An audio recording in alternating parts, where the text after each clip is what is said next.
Good afternoon. So for this session, I wanted to discuss the Max Cuvee Chardonnay, which is a wine that I actually help work on the production of, not physically in the vineyards, of course, but with the blending and the stylistic interpretation of the wine. So a couple key points here.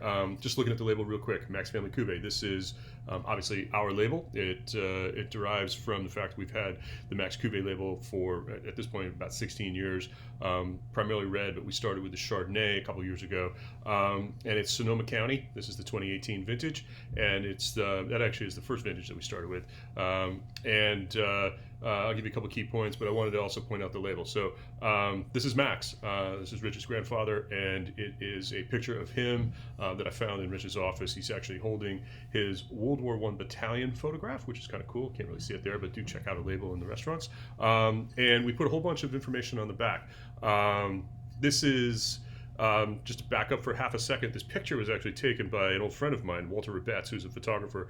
He passed away in 2019, but it was part of a collection of friends' photographs that he published back in the early 70s. So somehow Max ended up with that, and the photo ended up in Rich's office, and I found it and put the connection together. And you'll note that on the bottom here, we do actually pay tribute to Walter a little bit. I did write the description on the back here, so you can always flip that bottle around and read a little bit about what we have in here. I think the key points, which I'll talk about when I do the wine, is comes from Sonoma, sees about 9 months of oak aging, of which only about 20% of that is new, just enough to give it a little bit of oak nuance or flavor, as well as round the wine out a little bit.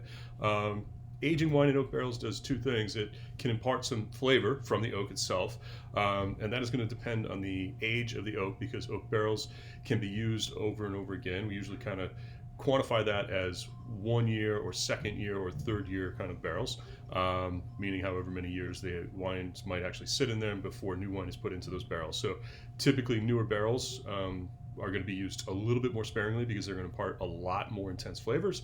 Older barrels can be used, they can almost be used indefinitely, but over time, after about 4 years or so, they don't really impart a lot of flavor, but they do the second thing, which is help bring a little bit of oxygen into the wine. And so when we age a wine in a mix of newer and older oak, we're getting a little bit of flavor, but we're also going to be looking for a little bit of that oxygen integration, which kind of helps flesh the wine out a little bit. You'll find that more on the palate, sometimes a little bit on the nose, but usually more on the palate, where you get a little bit richer quality. And so Chardonnay, the grape variety that we're talking about here, actually likes oak because the flavors match well together, but that little bit of oxygen integration helps to kind of just round it out. It's not a high acid grape, it's more of a medium acid grape, and so those sort of richer flavors are allowed to kind of develop better when you spend 9 months to a year aging an oak like this wine has done. So Chardonnay, Sonoma County.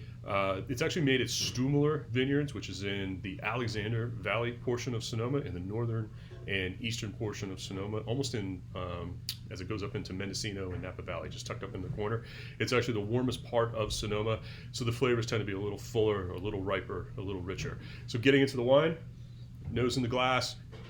You know, right away, one of those things that we're looking for from Chardonnay is going to be apple flavors, and there's a ton of that here. So fresh apple, kind of like golden apple, if you will.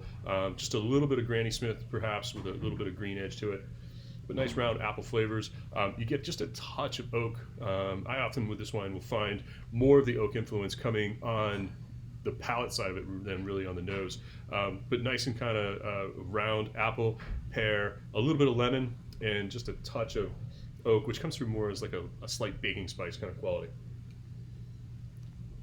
On the palate, definitely get the oak. The oak kind of layers on a little bit of flavor right across your palate, mixing with that apple flavor.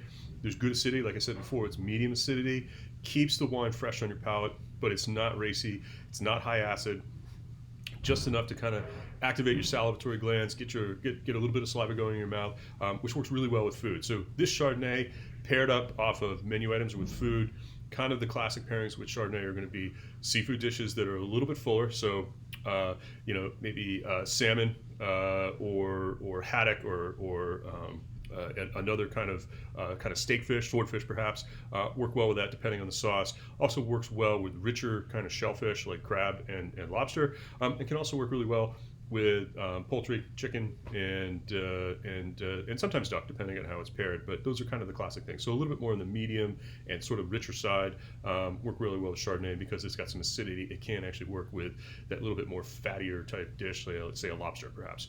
But really nicely balanced. And then the finish kind of carries on for a little bit. I can almost still kind of taste the echoes. You get that apple and vanilla kind of carrying on. So really well balanced, elegant Chardonnay, Max Family Cuvee Chardonnay from Sonoma County, 2018. Enjoy.